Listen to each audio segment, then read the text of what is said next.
Fully Charged with Ed and Valerie. Spin Southwest. Hit music now. Alison Byrne, she has a website, AlisonByrneHealing.com. There is plenty there to satisfy your needs. But Alison, this morning on Fully Charged, you were going to be doing some dream interpreting for us. First of all, good morning to you.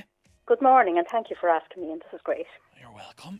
Secondly, dreams, like, what are they? Is that a stupid question?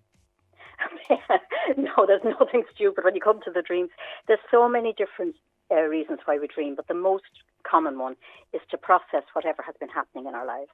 Because in our logical little brains, we can only handle so much at a time, so we push an awful lot into our unconscious minds to be sort of sorted through, let go of that one I need to remember, I'll file that with that event and that sort of thing.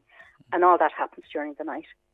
You know, when it comes to dreams, okay, like you might wake up in the morning, you're like, oh, I had a dream last night, and you're remembering bits and pieces of it. Why can't you remember it vividly to exactly what happened?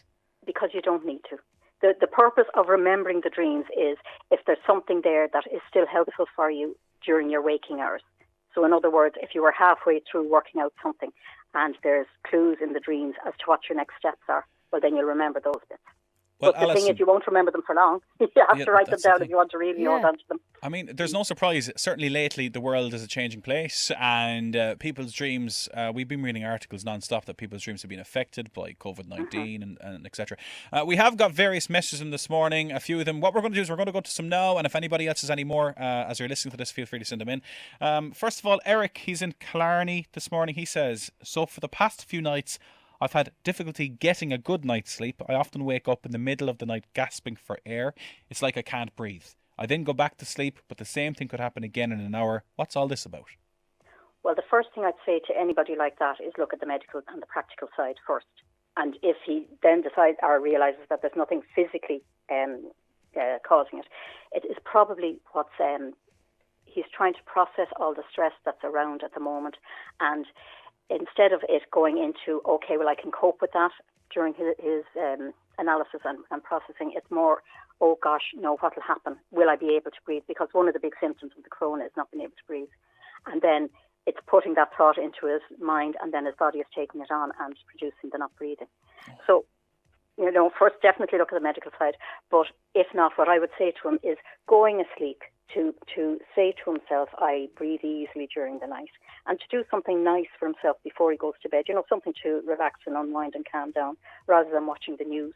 You know, if he's watching the news, bad idea just before you go to bed.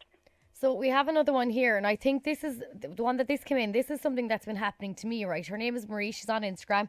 Since all of COVID-19 has happened, I've not been having any dreams. Is this unusual? Now, me, myself, I've had none over the last few weeks, which is strange because I used to be a dreamer. So is this unusual? It's not at all. When you go into severe crisis or stress, the whole thing changes. In the normal course of events, if people are saying that they're not dreaming, well, we know that we are dreaming, it's just that you're not remembering it. If you're not remembering, there's two reasons usually. One is that you don't need to, that you're processing enough as you go through the day, and you don't need to do any more dream work when you wake up the next day. And the other, which is more likely in the current circumstances, is that you're feeling a bit overwhelmed and you feel, no, I can't go there. You know the way, if things are too much for us, we just bury them down and we get on with, put a smile on our face, get on with the rest of life. But those buried things are there for us to look at some stage when we're ready. So I'd say that's more likely to be what's happening. It's just a bit too much at the moment. Interesting. So I'm just like, I don't even want to think about it during the day, not to mind in my dreams. I'm like, not a hope. Well, I would respect that and just say, well, that's the way the dream world is at the moment. And when I'm ready, I will look at whatever it is. Okay. Alison, this is fascinating. We're getting plenty of messages in here. We're going to go to one more and then we're going to go to some music, right? Finally, from Mikey on Instagram, he says, I dream that when I close my eyes, both of my eyes are doors and I've no idea where them doors lead to. I think that's lovely because obviously they're representing the doors from obviously to me, from his conscious mind to his unconscious mind. And I would invite him to just look at the two doors and see if one of them is calling him a little bit more, maybe it's a nicer colour or whatever, or even if they're identical, he'll get a certain sense, does he want to go through the left door or the right door? And to take his courage and to go through the doors and trust his unconscious to bring him to where there's some healing for him. And this, because this is what I was going to say, because that sounds to me, I'm like, okay, so then he might like open a door, but what happens like when he opens a door? Well, we don't know until he opens the door, but he'll be in. By not going through the door, he's cutting himself off from the source of health. Fully charged with Ed and Valerie. Spin Southwest. This morning on Fully Charged, we are analysing your dreams. We're going through some of your dreams as well with Alison Byrne Healing. Alison, good morning. We got some more dreams. Great. This one is, Alison, I keep dreaming my teeth are falling out of my head. Is this strange, says Jill. This is one of the most common dreams that we get in any country around the world, is the teeth falling out. And the teeth are you know, in a normal circumstance where you're working with one person, you'd go into, you know, what do they feel about their teeth and all that. But the main things are eating, which is to do with survival, and possibly fighting, which is to do with survival. And the other thing is communication, you know, how you present to the world. So all those things are being really challenged in people's psyches at the moment. You know, the whole thing of will I survive?